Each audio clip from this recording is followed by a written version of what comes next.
really? Wow. Well, obviously, it's been 5 tough years, and things aren't getting better right now in San Diego.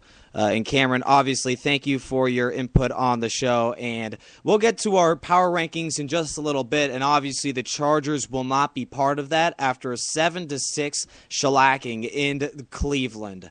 Obviously, the Browns put it to the Chargers, and Norv Turner certainly is on the hot seat. I really want this guy canned after the year. 5 years removed from this team being a 14-2 ball club. They turn around and lose what was perhaps the most embarrassing game against the Cleveland Browns in quite a long time. Final score 7-6. Robert Meacham, perhaps the bonehead play of the game in the third quarter, drops a wide open touchdown that would have given the Chargers perhaps the TD that wins it for them.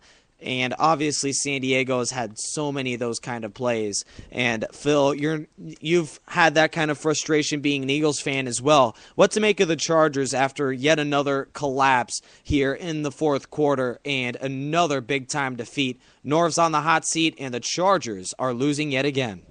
Well, as a fantasy owner, I'll say that I was smart enough the past 2 weeks that I benched Phillip Rivers and threw in Josh Freeman, which is had plenty of dividends for me.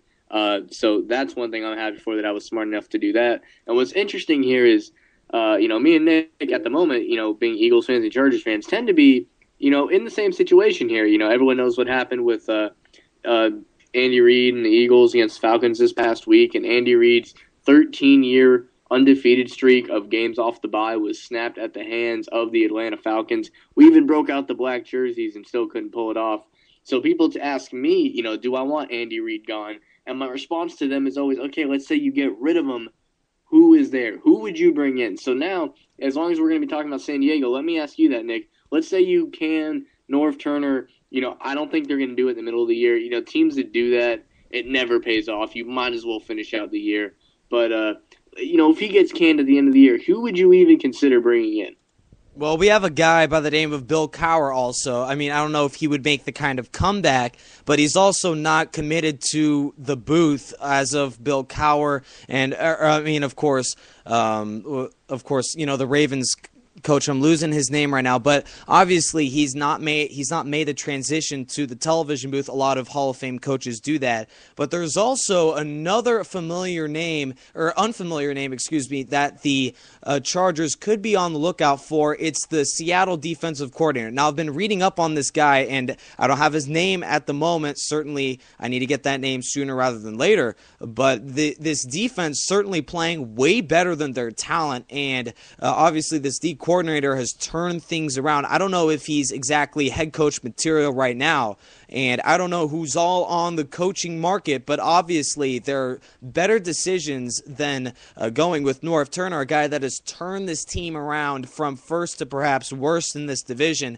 We turn around and face the Chiefs in 5 days. We'll see exactly how bad this situation is against Kansas City. Right now, it's not only the coach's dilemma here, because this team has turned around also after, the general manager, A.J. Smith, real quick on this, he has turned this team backwards from letting go all these big-time players. It started with, choosing Phillip Rivers over Drew Brees. He goes around and has the perhaps season of the century with that over 5,000 yards passing performance, passing Dan Marino. He's also won a Super Bowl, something Rivers has not even gotten to.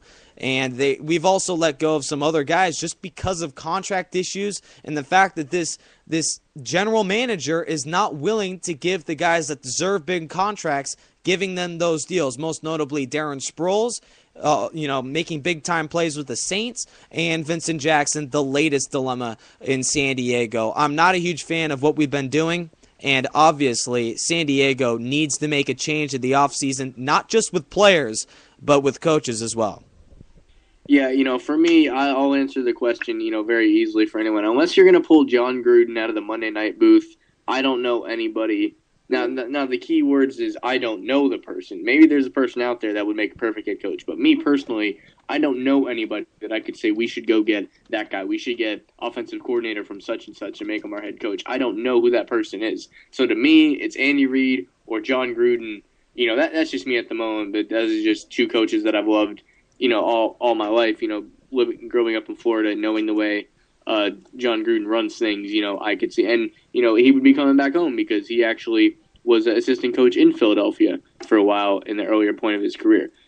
But I'm going to take us really quick to the San Francisco and Arizona game. We have a quick little game break here that I'm going to throw in there. We were talking earlier about how Randy Moss gives you the threat to go deep on any given play, and moments ago he did just that, where Alex Smith connects with Randy Moss on a 47-yard touchdown, his first catch of the game, taking him deep and putting the Niners up 24-0.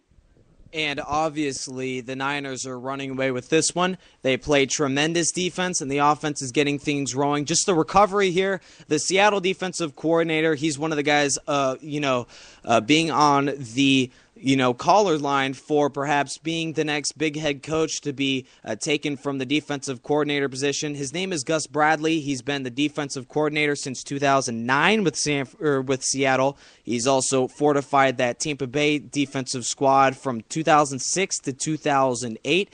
This guy is perhaps the best D coordinator in football. Rex Ryan, I apologize, but you are obviously have issues there over in New York. We'll take a quick game break and then we'll get back to more NFL.